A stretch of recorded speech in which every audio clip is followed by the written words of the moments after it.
Hi friends, welcome to as cooking. இன்றைக்கி வீடியோவில் நம்ம என்ன பார்க்க போகிறோம்னா ஆனியன் மசாலா சப்பாத்தி எப்படி செய்யலான்னு பார்க்கலாம் வாங்க. இப்போது நான் ஆஷிர்வாத் கோதுமை மாவு தான் எடுத்திருக்கேன். 6 சப்பாத்தி செய்யறதுக்காக மாவு எடுத்திருக்கேன். நம்ம நார்மலாக எப்படி சப்பாத்தி செய்வோமோ அது மாதிரியே நம்ம மாவு பிசைஞ்சு எடுத்துக்கலாம். இப்போது ஸ்டவ் ஆன் பண்ணி பேன் எடுத்துக்கோங்க. அதில் கொஞ்சமாக ஆயில் விட்டு மல்லி இடித்து சேர்த்துக்கோங்க. கொஞ்சமாக ஜீரகம் சேர்த்துருக்கேன். ஒரு பச்சை மிளகாய் கட் பண்ணி சேர்த்துருக்கேன். ஆனியன் மீடியம் சைஸ் 4 வெங்காயம் சின்னதாக கட் பண்ணி சேர்த்துருக்கேன். இப்போது இது கூட மசாலா கரம் மசாலாவும் காரத்தூளும் சேர்த்துக்கோங்க. இப்போது இதுக்கு தேவையான உப்பும் சேர்த்துக்கோங்க. இப்போ நம்ம அந்த தண்ணிலாம் நல்லா ட்ரை ஆகணுங்கிறதுக்காக 2 டேபிள் ஸ்பூன் கடலை மாவு சேர்த்துருக்கேன்.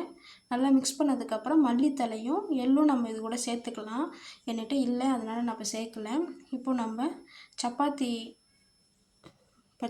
நார்மலாக சப்பாத்தி எப்படி செய்வோமோ அது மாதிரி நல்லா திரட்டி எடுத்துக்கிட்டு இது கூட இந்த மசாலாவை நல்லா ஸ்ப்ரெட் பண்ணிவிட்டு எல்லா இடத்துலையும் இப்போ நல்லா ரவுண்ட் பண்ணிவிட்டு நடுவில் நம்ம ஒரு கத்தியால் அப்படியே கட் பண்ணிவிட்டு அதை நல்லா ரவுண்ட் பண்ணி மறுபடியும் திரட்டிட்டு நம்ம தோசைக்கல்லில் போட்டு எடுத்துட்டோம்னா ஆனியன் மசாலா சப்பாத்தி ரெடி.